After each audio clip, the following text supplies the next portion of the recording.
Duterte for crimes against humanity is also linked to the fallout with the president. On tonight's foreign correspondent, Natasha Gutierrez reports on how the feud has escalated so dramatically. I've come to the ancestral home of the Duterte family, where the former president was raised. His older sister Eleanor still lives here. It's become a shrine to the Duterte dynasty. Thank you for having me. Next to me is my brother, who is the former president, Rodrigo Duterte. The 83-year-old is proud of her family's political achievements and doesn't mince words when it comes to the Marcos clan. Do you think President Marcos was behind the impeachment of your niece? Of course, of course. The Republic of the Philippines is in political turmoil. She's accused of corruption and misusing millions of pesos of public funds. What they're using is a technicality in the office of the vice president. That's what they're trying to impeach her for. Like many in Davao, she's convinced the allegations against her family are all political attacks. She believes the charges against Sara are baseless and that the extrajudicial killings under Rodrigo's presidency are made up. During your brother's war on drugs, thousands of Filipinos died. It was all black propaganda. There is no such thing. That never happened. Natasha Gutierrez joins me now in the studio. Natasha, can we start with this feud between the Marcoses and the Dutertes? The president and his deputy, they were once seen as the dream team, a landslide victory in 2022. And now we have this situation where the vice president said publicly that she has contracted a hitman to kill the president if anything were to happen to her. How did it get this bad? I think it's important to start with Alliance and how it was even formed. So when they partnered, they represented the coming together of two of the most powerful political dynasties in the Philippines. Sara is the daughter of Rodrigo Duterte. She is extremely popular. Marcos Jr. needed to partner with her in order to win the presidency. As for the Dutertes, they needed to partner with an ex-president precisely to protect Rodrigo from persecution for his war on drugs. So from the very beginning, it was an alliance of convenience. So when the cracks started to show, analysts weren't surprised. They knew this was going to happen. But I think what was so shocking was the speed and intensity of the implosion.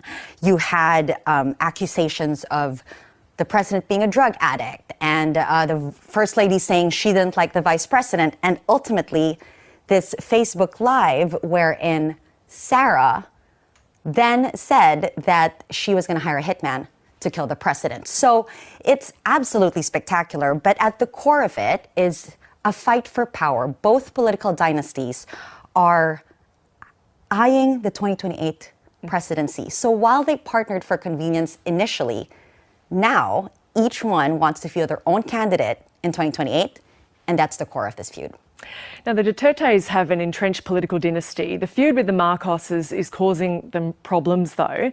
Sara Duterte has been impeached by the Congress, and now her father is in jail. Would these events have happened if the president wasn't at war with his deputy, as we see them? Most likely not. So let's start with the impeachment. There were calls for impeachment against the vice president because of misuse of public funds in her office. But in the beginning, when those calls were happening, Marcos Jr., the president himself, said that would be a waste of time. There was many other issues that the House should be dealing with. So he was against that impeachment.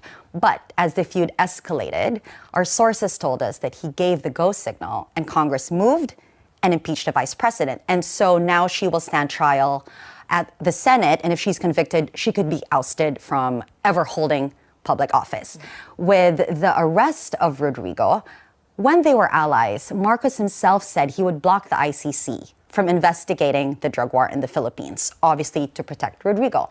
Again, as the feud intensified, his government shifted their stance. He said he would oblige Interpol if they were to issue an arrest warrant, which they did. Now, note that the ICC does not have any power to arrest anyone. They need the participation of countries in order to arrest suspects. So, for example, Netanyahu has an arrest warrant against him. Putin has an arrest warrant against him. Their countries are not giving them up. So if it weren't for Marcos Jr., Duterte would still be a free man. What has been the reaction in the Philippines to Duterte's arrest, and what is likely to happen to that case from here? The Philippines is very divided. What you need to understand is Duterte is extremely popular, and over the weekend we saw protests and rallies calling for his return to the Philippines. But of course,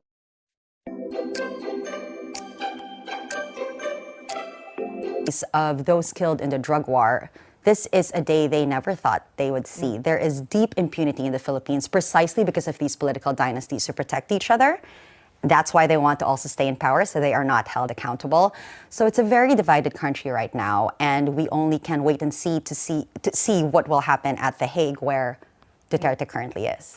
Natasha, the Philippines President Ferdinand Marcos Jr. is the son of the former president, the same name, forced into exile after the people there revolted against him. What does this victory over the Duterte family mean for the Marcos political dynasty?